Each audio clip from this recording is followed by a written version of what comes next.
আসসালামু আলাইকুম দর্শক, কেমন আছেন? আশা করি ভালো। আজকে আমি যে বিষয়টি নিয়ে কথা বলবো তা হচ্ছে 2025 সালে পাকিস্তান বিশ্বের সবচেয়ে দূষিত দেশ হিসেবে স্থান পেয়েছে।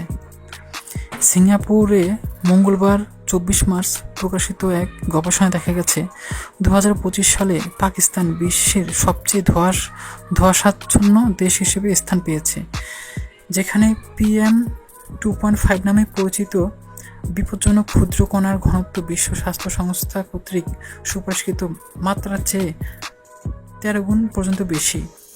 সুইস বায়ুমান পর্যবেক্ষণকারী সংস্থা আইকিওয়ার তাদের বার্ষিক প্রতিবেদনে জানিয়েছে যে গত বছর 13টি দেশ ও অঞ্চল বিশ্ব স্বাস্থ্য সংস্থার নির্ধারিত মান অনুযায়ী প্রতি ঘনমিটারে 5 মাইক্রোগ্রামের কম গড় PM2.5 মাত্রা বজায় রেখেছে, যা 2024 সালের তুলনায় 60টি বেশি। প্রতিবেদনটির কয়েকটি প্রাপ্ত তথ্য নিচে দেওয়া হলো। পর্যবেক্ষণাধীন 143টি দেশ ও অঞ্চলের মধ্যে মোট 130টি বিশ্ব স্বাস্থ্য সংস্থার নির্দেশিকা পূরণে ব্যর্থ হয়েছে। সবচেয়ে দূষিত দেশের তালিকায় বাংলাদেশ ও তাজিকিস্তান যথাক্রমে দ্বিতীয় ও তৃতীয় স্থানে রয়েছে। পরিসংখ্যান অনুযায়ী 2024 সালের সবচেয়ে ধোঁয়াশাচ্ছন্ন দেশ চাঁদ 2025 সালে চতুর্থ স্থানে ছিল, কিন্তু গত বছর PM2.5 ঘনত্বের এই হ্রাস সম্ভবত তথ্যের ঘাটতির ফলে। গত মার্চে যুক্তরাষ্ট্র বাজেট সীমাবদ্ধতার কারণ দেখিয়ে তার দূতাবাস ও কনসুলেট ভবনগুলো থেকে সংগৃহীত দূষণ তথ্য সংকলনকারী একটি বৈশ্বিক পর্যবেক্ষণ কর্মসূচি বন্ধ করে দিয়েছে। আইকিওয়ার প্রতিবেদনের প্রধান লেখক ক্রিস্টি চেস্টার শ্রোডার বলেন, মার্চ মাসে তথ্য হারিয়ে যাওয়ার মনে হয়েছিল PM2.5 এর মাত্রা উল্লেখযোগ্যভাবে কমেছে, কিন্তু আসল সত্য হলো আমরা তা জানি না। মার্কিন সিদ্ধান্তের ফলে ধোঁয়াশা প্রবণ অনেক দেশের জন্য তথ্যের একটি প্রধান উৎস বিলুপ্ত হয়ে গেছে এবং তথ্যের ঘাটতির কারণে বুরুন্ডি, তুর্কমেনিস্তান ও টোগোকে 2025 সালের প্রতিবেদন থেকে বাদ দেওয়া হয়েছে।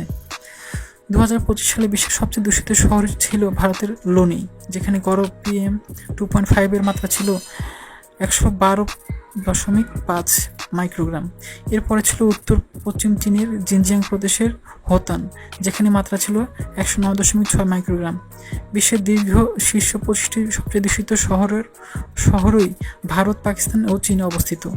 2025 সালে বিশ্বের মাত্র 14% শহর বিশ্ব স্বাস্থ্য সংস্থার মানদণ্ড পূরণ করতে পেরেছে, যা এক বছর আগের 17% থেকে কম। এর কারণ হলো কানাডার দাবানলের ফলে যুক্তরাষ্ট্র এবং এমনকি ইউরোপ পর্যন্ত PM2.5 এর মাত্রা বেড়ে গেছে। 2025 সালে মানদণ্ড পূরণকারী দেশগুলোর মধ্যে ছিল অস্ট্রেলিয়া, আইসল্যান্ড, এস্তোনিয়া ও পানামা। প্রধানত আর্দ্র ও ঝড়ো লা নিনা আবহাওয়ার কারণে লাওস, কম্বোডিয়া এবং ইন্দোনেশিয়া এসব দেশেই আগের বছরের তুলনায় PM2.5 এর পরিমাণ উল্লেখযোগ্যভাবে হ্রাস পেয়েছে। মঙ্গোলিয়ায় গড় ঘনত্ব 31% কমে প্রতি ঘনমিটারে 17.8 মাইক্রোগ্রাম নেমে এসেছে। আইকিউআর জানিয়েছে, সব মিলিয়ে 75টি দেশে 2025 সালে আগের বছরের তুলনায় PM2.5 এর মাত্রা কম ছিল এবং 54টি দেশে গড় ঘনত্ব বেশি রেকর্ড করা হয়েছে।